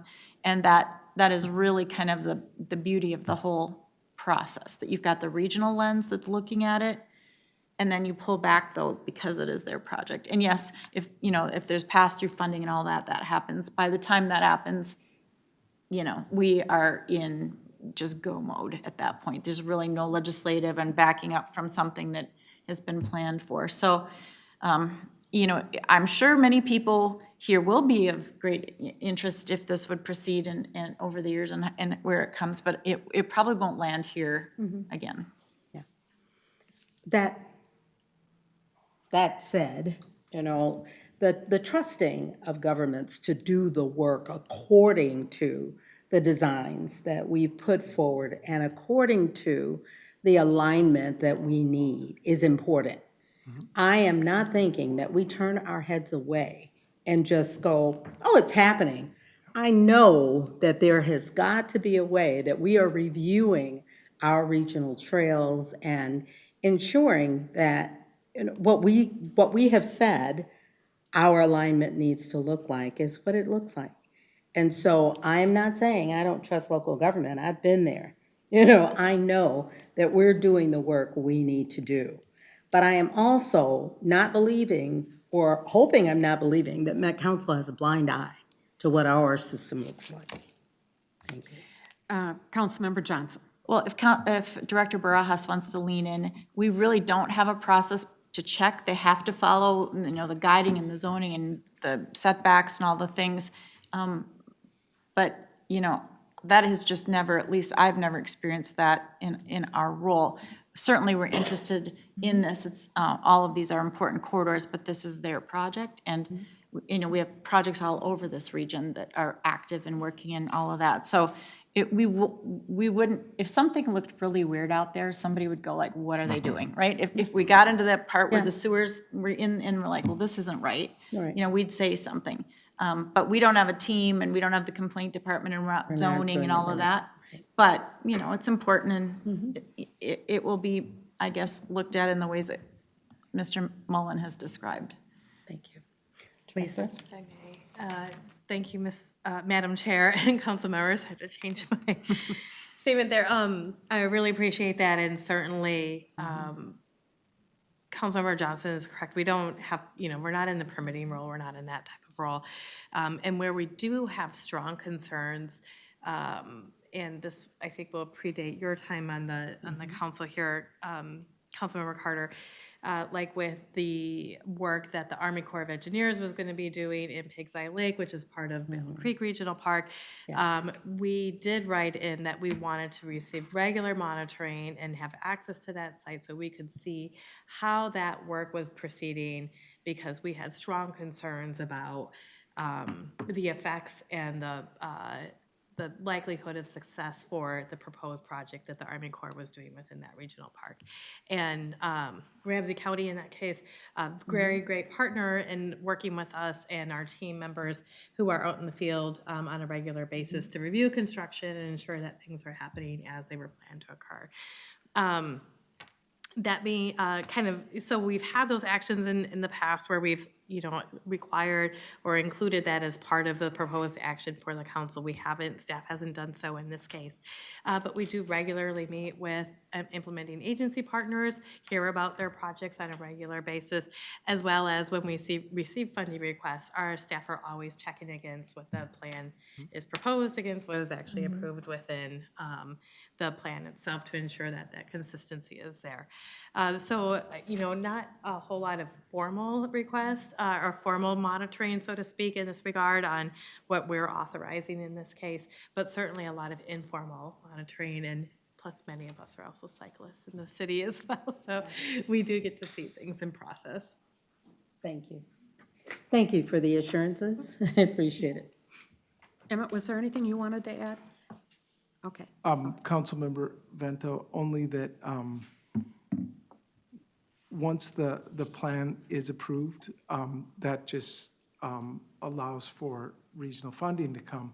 We do oversee the regional funding to the city, and when requests come in, we always review the requests against what is contained in the long-range plan, So that is another check. So.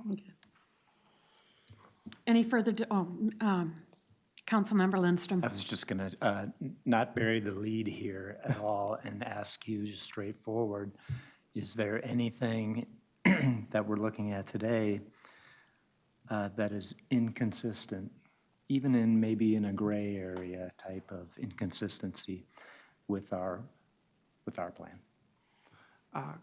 When you look at accessibility, when you look at other equity components, when you look at demand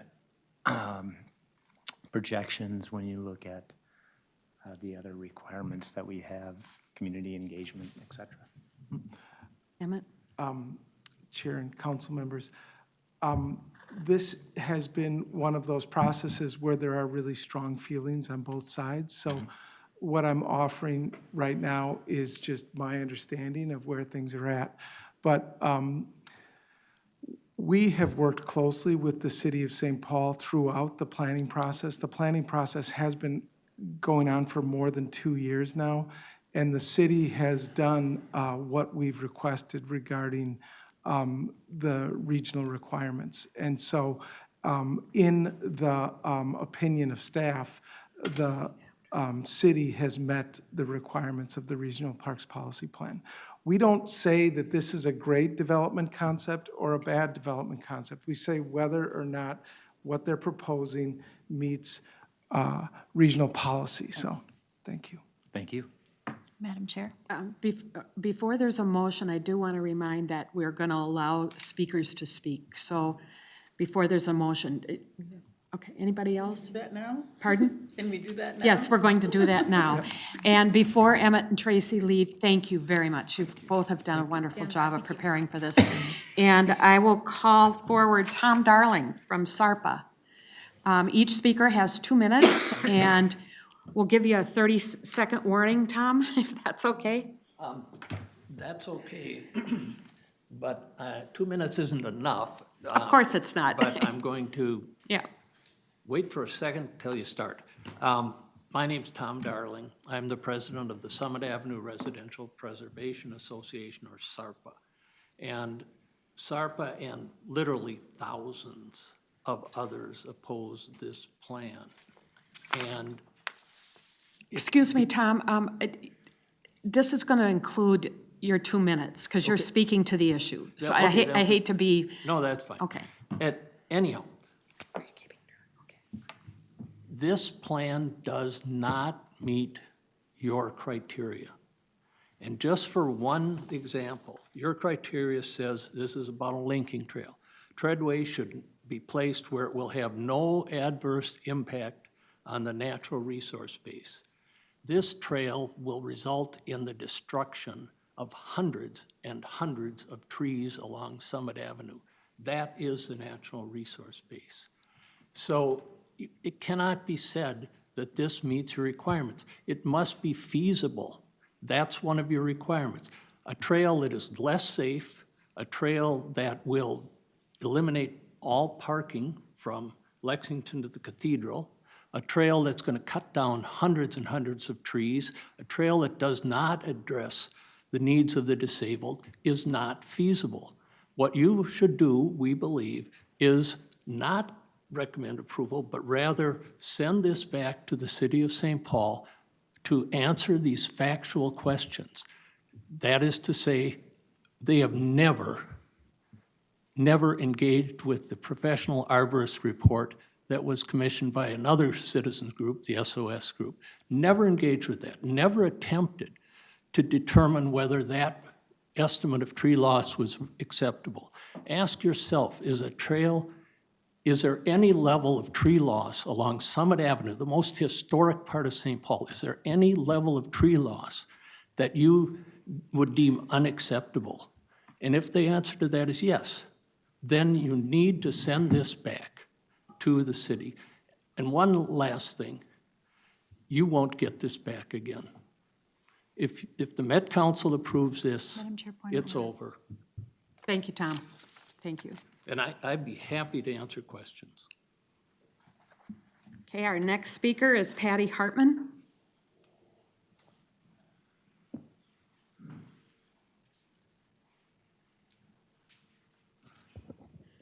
Thank you. I want to say thank you for opening the door on this public engagement, and I know it was an unusual exception that you were making.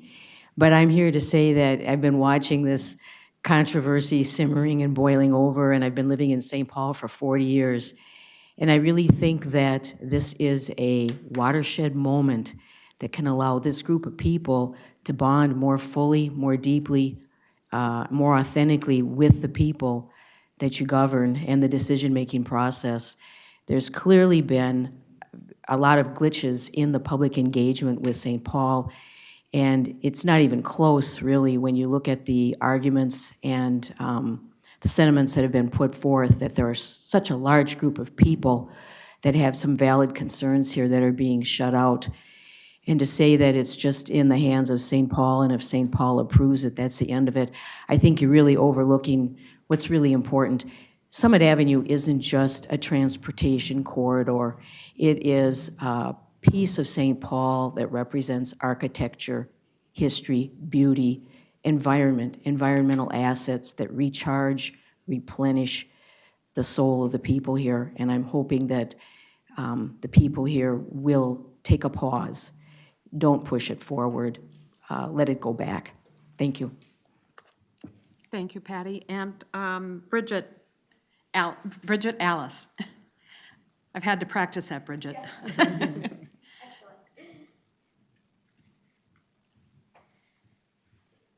Okay, just really quickly, yes, my name is Bridget Alice. I just want to make it clear that we are pro-bike trail. I'm representing also SARPA, agree with Tom. My CV includes being a member of the Grand Rounds Citizens Advisory Committee in St. Paul, so it's not an issue with that. It's just an issue with where it's placed. And in the table that Tom read from, that I brought, that I don't have with me right now, it does say that an on-road trail can be deemed a regional trail. And given the built environment of Summit Avenue, might have to be an on-road trail. But again, we're pro-regional trail, just needs to be on the road. And it is within your 3.1 table of site location and attribution. Thank you. Thanks, Bridget. Is there anyone else that wanted to speak in favor of the trail? Okay, seeing no one, is there a motion? I'm going to make the motion. Okay, Councilmember Carter? You're moving approval of the proposed action? I'm moving approval according to the proposed action. Okay, is there a second? A second for discussion. Okay, Councilmember Johnson seconds. Discussion? Councilmember Johnson and then Councilmember Wolf. Just briefly, I would, I heard there were St. Paul staff here, so maybe there could be some questions under discussion for them too, Okay. as it relates to some of the comments that were made tonight. But All right. I'll wait and pass to Councilmember Okay. Wolf. Councilmember Wolf. Thank you, Madam Chair. So back to what I alluded to earlier in my comments. So this trail search corridor was added in 2005. And in the last round of last round of regional planning, we added a regional bicycle transportation plan for those corridors that have a transportation need, but they aren't necessarily a regional parks system trail. But that was after this was added as a search corridor. With what we have in slide 1, I don't know if somebody wants to go back to it, but you guys have it on your iPads as well, the map of the area for all of these 3 search corridors. The Ideal Trail legitimately, to me, has a linking function as a recreational trail.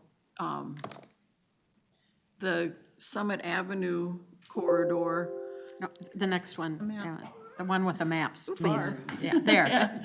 The Summit Avenue corridor is definitely a major bicycle transportation area for people getting to schools along the corridor and whatnot, or getting along the corridor to downtown St. Paul.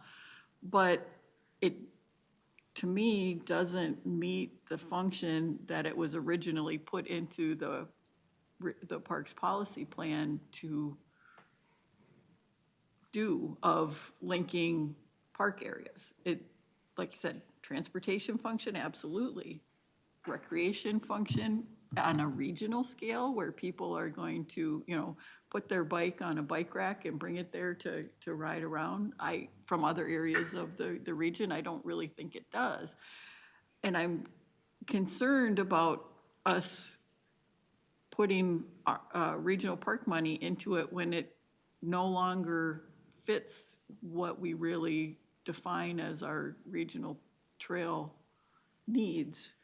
But staff is saying that we don't have the right to do that, but at what point can you fix a problem if it's not at this point?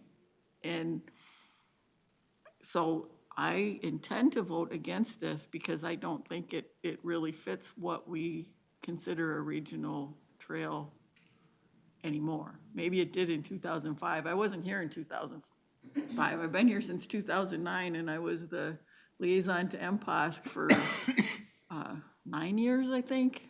So I'm certainly familiar with the, you know, Parks Policy Plan and how everything works, but I see this as St. Paul's local trail. I don't think it elevates to what we should be doing as a regional trail. And I'm a biker, and I ride on trails because I've been hit by a car, and I really don't like being hit by cars. It hurts a lot.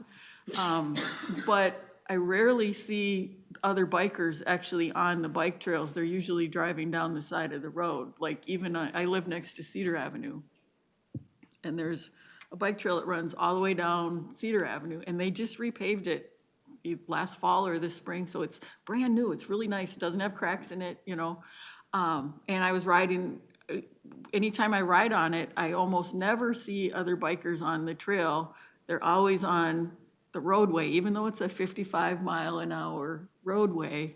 They're on the shoulder of the highway rather than riding on this brand-new trail. So I don't know that we're adding anything by getting involved in what St. Paul does with their trail as far as a regional amenity. But I think this is the only chance we have to correct the problem. Once we say we're gonna pay for it, we can't unsay that we're gonna pay for it. So I'm, like I said, I'm gonna vote against it. Councilmember Chambliss. I would like to focus my vote on what is being proposed in the motion for the Summit Avenue Regional Long Range Plan. I think whatever, you know, this corridor looked like before in the past has changed over time, and it will continue to change over time. But I would like to hear more, you know, from the staff about the technical definitions of a regional trail and what's not a regional trail. And I also think that if there are some other issues, which I believe that Wendy is saying, that should be addressed in our policy, and but it's not really our motion that's before us today, but I certainly am always open to continuous improvement in how we do our policy. And I think a lot of those things, it is appropriate to bring up now because we're talking about it, but maybe addressing it at another time would be my personal preference.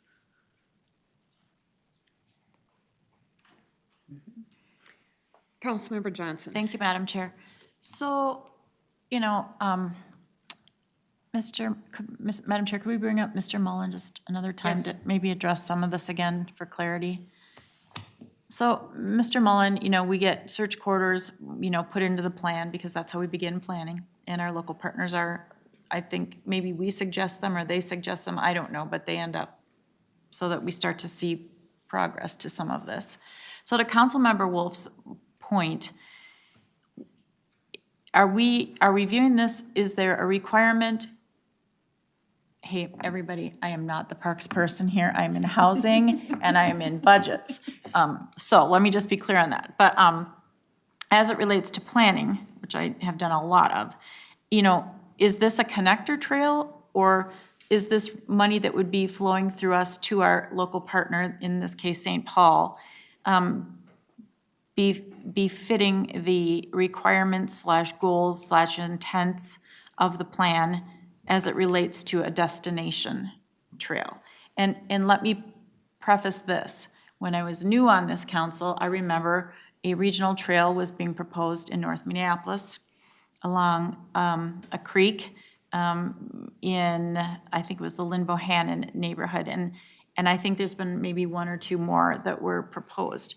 And it came through us. And Councilmember Wolf made a really great point. What's the difference between this being a really wonderful city project, a city trail, versus it qualifying for a regional trail?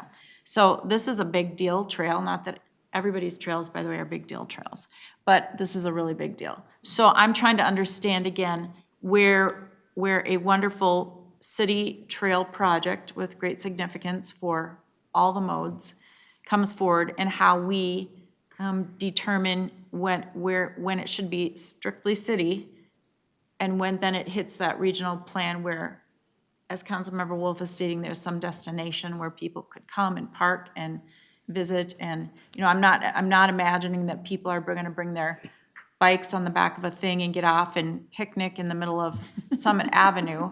But perhaps that, you know, and it's been a long time since I lived in this area, but I did live at Summit-Dale when I was a child. But I'm just trying to understand those dynamics that Councilmember Wolf is raising.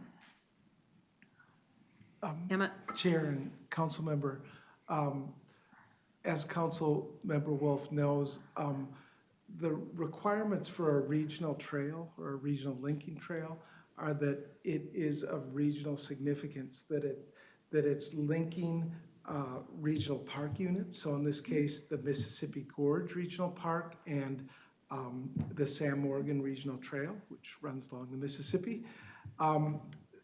This is of a significant length. It's connecting people, you know, where they live to where they want to go. And it's serving a regional audience. Namely, it's drawing people from outside of the jurisdiction that manages it. So in this case, St. Paul. I wasn't around in 2005 either, and I don't know exactly what the analysis was, but I know it certainly was, this is a significant trail. It isn't a natural resource-based trail like some of our trails are, like, you know, the Crowhassan regional trails, but it is a trail that runs on one of the most significant and historic parkways in the region, if not the nation. It's historically important. It's the governor's mansion. All the history that goes along with it. It's a real destination, I think. Also, if you look at the city of Minneapolis, who added the Midtown Greenway this past session too, that really serves as a trail that pulls together like their whole system. It's really their east-west trail that connects to so many things. This too will connect to so many things. Okay. Madam Chair, thank you. That helped me to, again, better define. And I just want to say this. I appreciate, of course, that this is a historic part of St. Paul. Love this part of St. Paul. As a child, I appreciated this part of St. Paul and Grand and all of it all. There are other historic parts. All of St. Paul is historic. People before any of us were here laid a lot of their blood and sweat and tears into this land. So it's our piece of history in today, but there's all kinds of history. I just want to acknowledge it's a beautiful stretch of street, but I would say that for an area that it would be serving, there's history in all of the area. So I just want to put that out there. So if there's more debate, I'll keep listening and try to figure out where my vote will go. Any further discussion? Seeing none, I'll ask that those in favor please indicate by saying aye. Aye. Aye. Those opposed? Nay. Hey, the motion carried. I want to thank everybody, and I especially want to thank the people in the audience. You've sat through a long, pretty grueling conversation, and I want to thank the 3 individuals who spoke.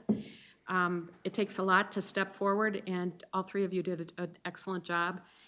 So thank you. And to the folks from the city of St. Paul, we will continue to work with you and do everything we can to help as you go forward. And to our staff, Emmett and Tracy, kudos. Thank you very much. We're going to move on to the next agenda item. And while Lisa goes to her spot,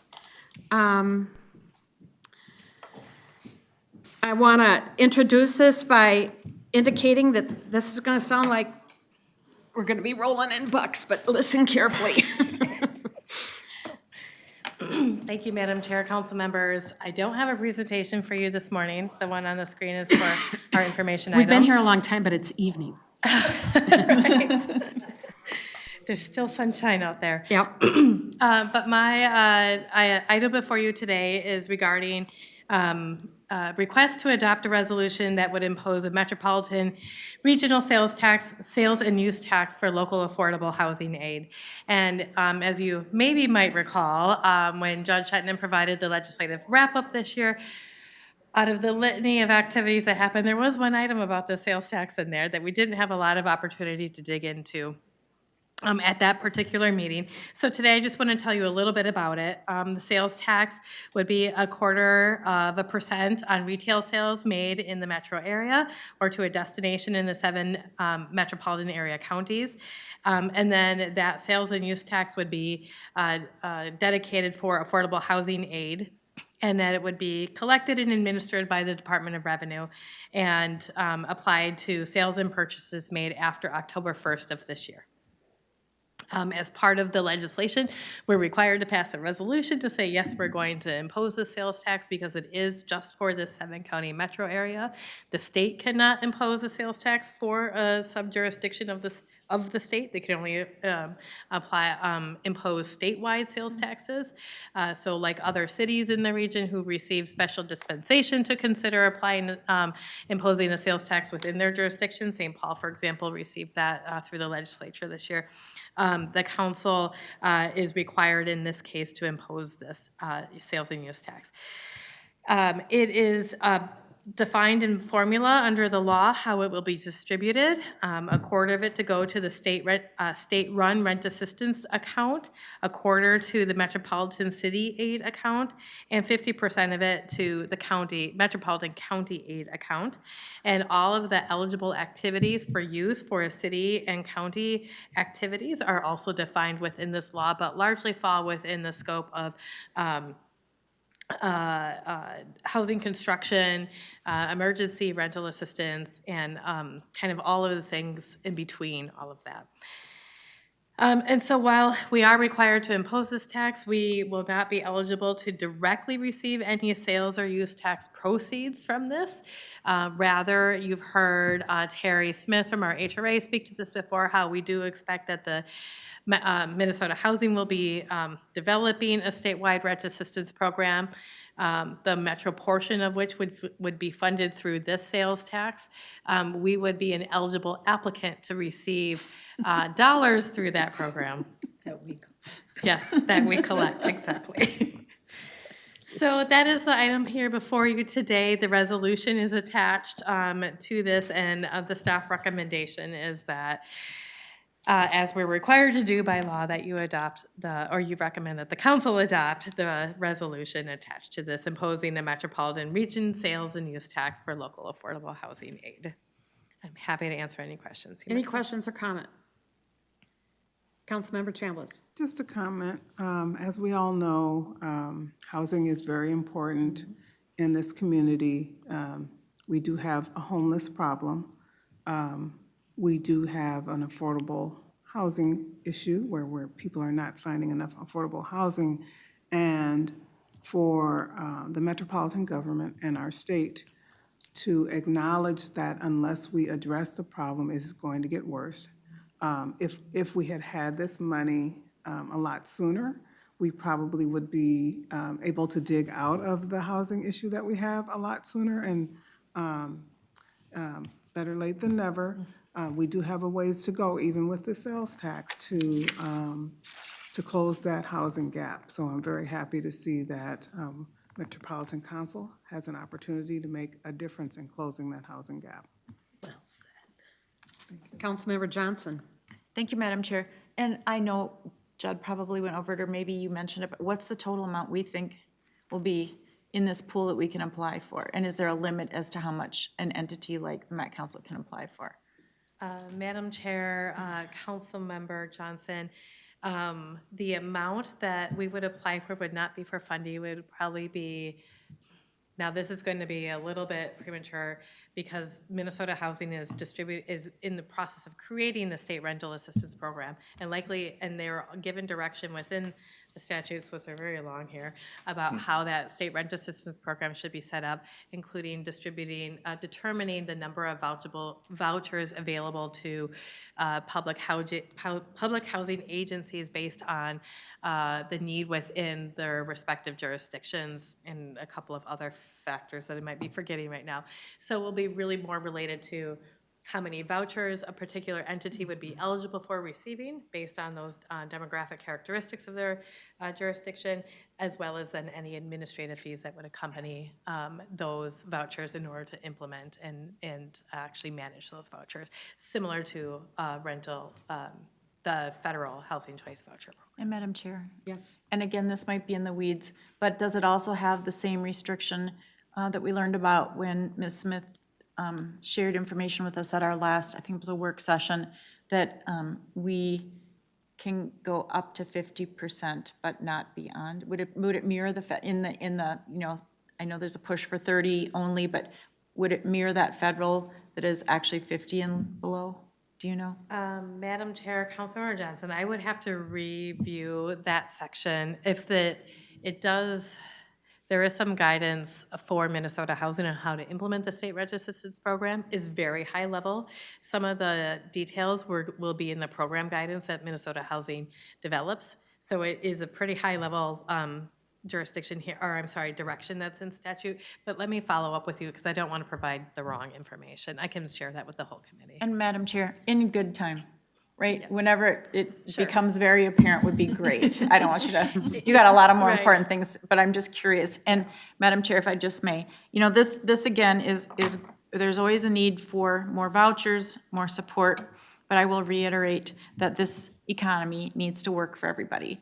It really can't say enough that additional government support is going to get us out of this. We need to help people become stable and healthy and independent and trained and on and on. And we really need to address addiction and mental health in this community. So it's the three-legged stool. You need all of that. So, you know, we all know this, but I just, you know, every time we get a chance, we have to remind everybody who is listening that it's not just one thing or another. And we know this too because, you know, with our issue around safety, these are the same very issues that are presenting themselves on our trains and buses and stations. So I just want to say thank you to the state for pitching in, and I really hope there's some way that possibly isn't government mandated, but just that the economy would recognize that, you know, if you don't like a greater tax burden, take a look at your payroll, and if there's any way that you can, through benefits and pay,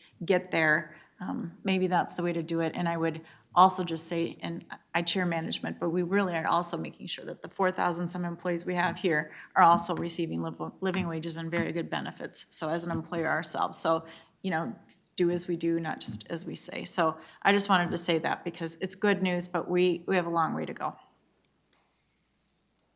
Madam Chair, I would just add too that when we are able, I certainly will follow up with your question around the 50%, 30%, if it is contained in here. And when we do receive the full program guidance, I do not doubt that our HRA staff will be back in front of you to talk more about the details of what that is. We likely will need your approval to apply, all of those types of actions in front of you. So we will definitely follow up with you when we have more detailed information available. Is there anyone who wanted to speak on this item? Nancy, you want to come forward?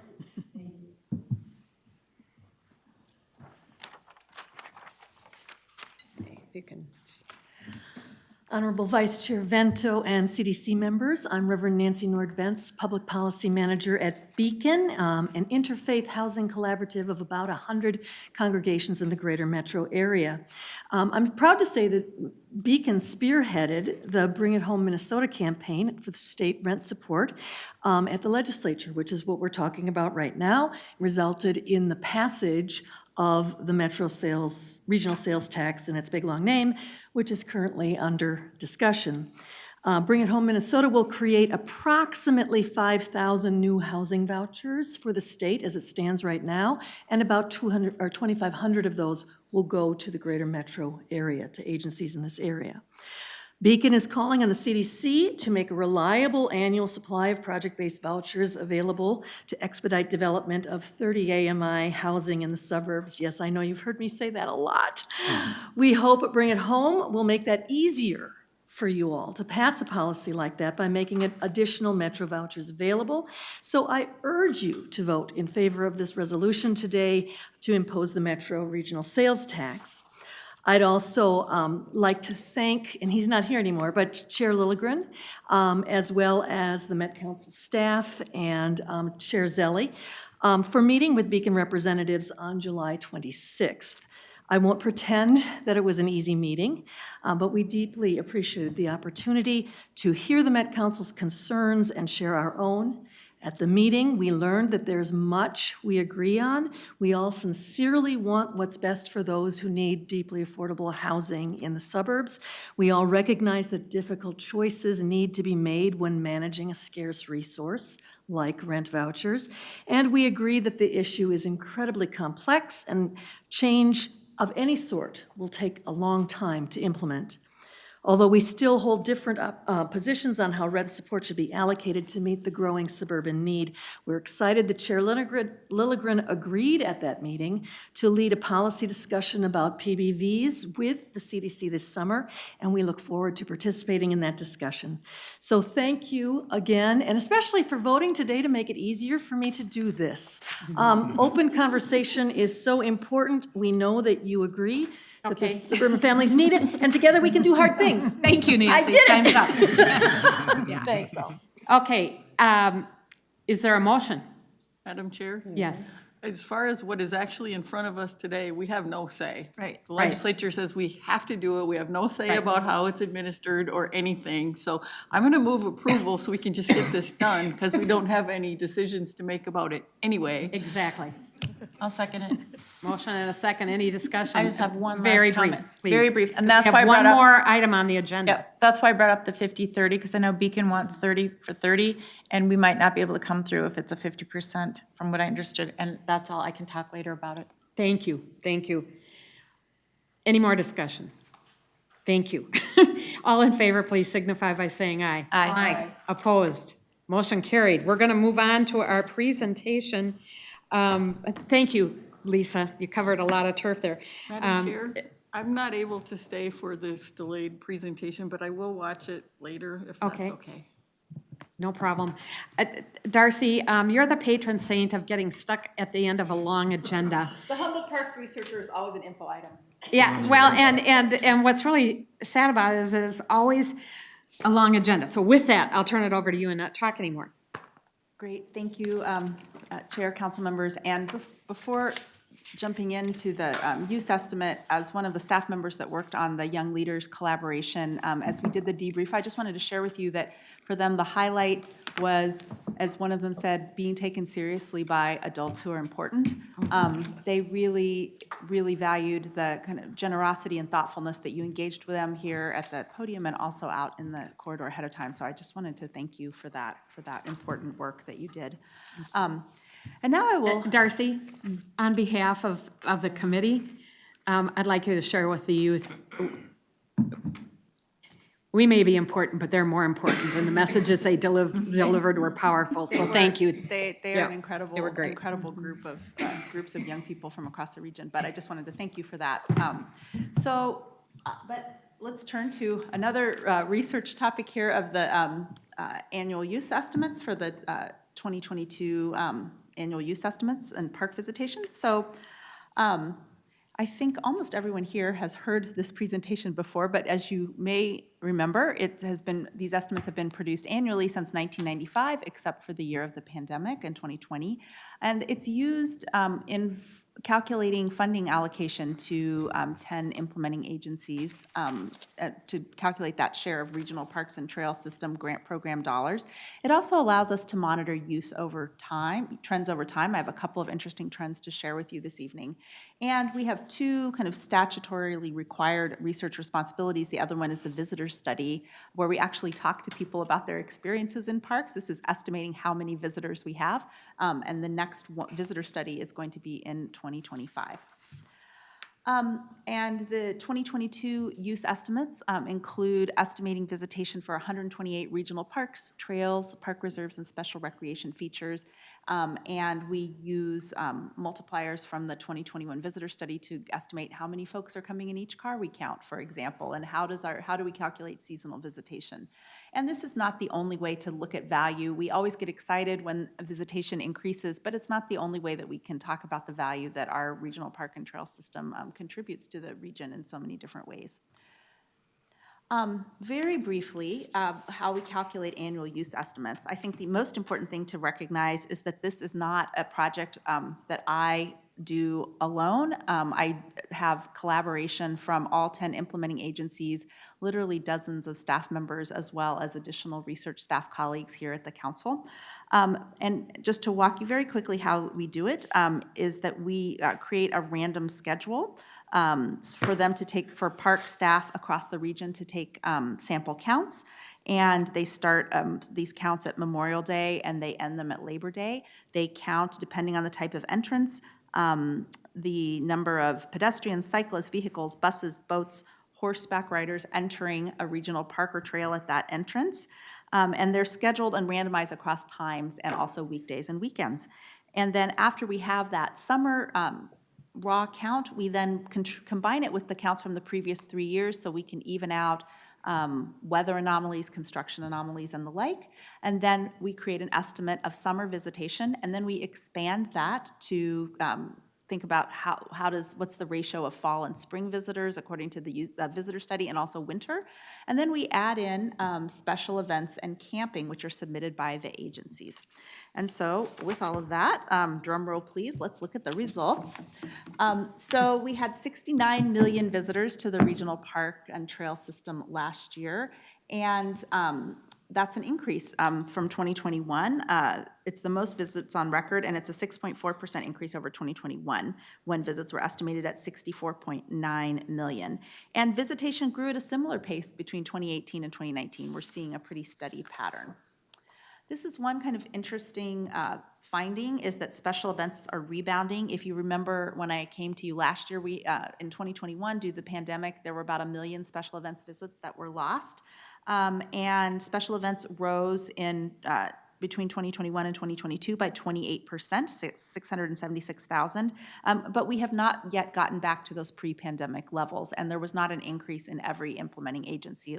There were different patterns to be seen there. Minneapolis, St. Paul, and Washington County had the biggest increases, but Dakota, Anoka, and Ramsey County had decreases in special events. So that's something we're still looking at, how and when folks return to gather for special events in our system. This is another thing, and it actually goes back to some of the discussion in the previous trail conversation, that visits at trails are largely driving our increase in visitation. I think this is important to note because we have signed on to significant trail investments over the past few years, and we are seeing the results of that. So our trails expanded, our trail miles, from 350 miles in 2016 to more than 400 miles in 2022. And 15 miles have increased since 2019 alone. So with these trails opening and expanding across the regional system, the share of visits at trails has increased over our years of the annual use estimates. So you can see here, that circle on the left, that the increase in visitation that we saw overall between 2017 and 2019, there were 5 million additional visits. 24% of those increased visits came from trails. If you look between 2021 and 2022, trail visits are 61% of all visitation growth between 2021 and 22. So, it's a pretty sizable proportion. And we're going to continue to monitor this for annually going forward to share with you the trends we see. Let's look at visits by park agency. The slide shows the annual estimated visitation, and Ramsey County had the largest increase in visitation with 2.1 million more visits in 2022 than 2021, and this was due largely to new trail investments. There was also some features that were previously closed for construction that opened up that explained some of that, and they also had additional entrances added to their park and trail units. And Carver County also had a large visitation increase of 250,000 more visits, partly because of new trail investments and also upgrades to Lake Waconia Regional Park with the opening of Coney Island of the West. And Anoka, Dakota, and Washington County also had increased visitation, and as did Minneapolis. Scott County and Bloomington and St. Paul cities had decreased visitation, and with the results that you see here.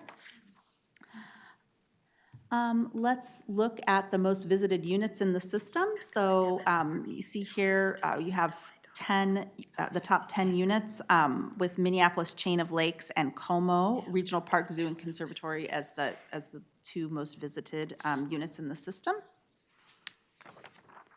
And with that, I conclude my presentation, and I thank you for your kind attention this late in the meeting. We thank you for your patience with us. Hang on just a second. Councilmember Carter. Oh, thank you. Thanks for the presentation. I wanted to just double check. At one point, the slide said regional visits, and then at another point, it said parks, and it designated the breakout of parks. Were these all regional visits that we're looking at throughout? So, Chair and Councilmember, may I ask a clarification question? When you ask, were all the visits regional, can you showed the increase. I'm sorry, I'm not getting back to it, but you showed the increase right here by agency. There. Oh, no, back. This one. Yeah. Yeah. So okay, thank you. Let me see, Councilmember, if I understood your question. So all of the parks and trails that are counted are regional parks and trails. Okay. Oh, so there's no other parks or trails counted. Even as you're showing it by agency, that's yeah. So we're showing by agency. This is only. Thank you. Now I'm sorry. I understand your question. Thank you. It's only their regional parks and trails. Right, thank you so much. Councilmember Chambliss and then Councilmember Lindstrom. Oh, thank you, Chair. Thank you, Darcy. I am curious about if there was a change prior to 2022 in terms of what the top most visited units were in the next slide on page 8. Yeah. Chair and council members, thank you for that question. So I can get you that exact. Unfortunately, I don't have last year's top 10. There is one that I know that is new, which is Lake Links Regional Trail that came in. It is important to know that at the unit level, when you're looking at individual parks and trails, there is a larger margin of error than when we're looking at the visits by park agency. And there are a lot of units that are sort of hovering around that 10 mark. That being said, Lake Links Regional Trail did pop into the top 10 this year, and we looked into that because, and it does have a very robust, if you look at their website, a very robust group of trail promoters to raise awareness. Quite impressive.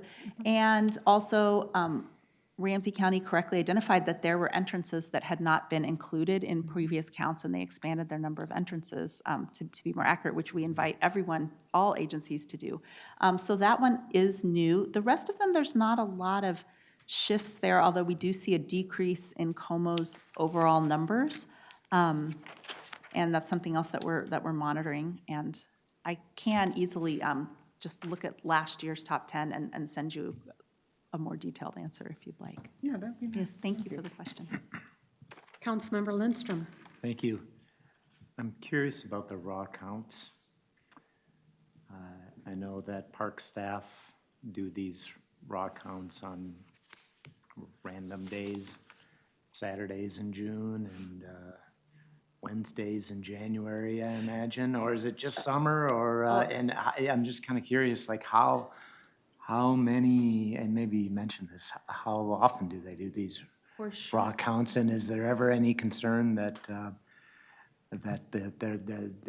those park staff are doing these counts, you know, themselves, and which have funding implications? I'm sure they're all honorable folks, but I'm just kind of curious about that. Yeah, Chair and Councilmember Lindstrom, thank you for letting a methodology geek out a minute. So this is a random sample only in summer. We don't have the PARCA funding to send everybody out in January, but we do, so we do it only in the summer. And what is done is that there is a random sample that keeps in mind weekend and weekday, beginning of summer and end of summer, and also time of day. And the entrances are classified as a high-traffic entrance, a medium-traffic entrance, and a low-traffic entrance relative to that unit itself. Obviously, a chain of lakes high-traffic is going to look really different than Point Douglas Regional Trail. And we choose, and so there's a random sample of 16 counts for each park and trail. And we distribute that sample. And then the park agencies, Dakota County this year used volunteers for the first time. This summer, most people use paid staff.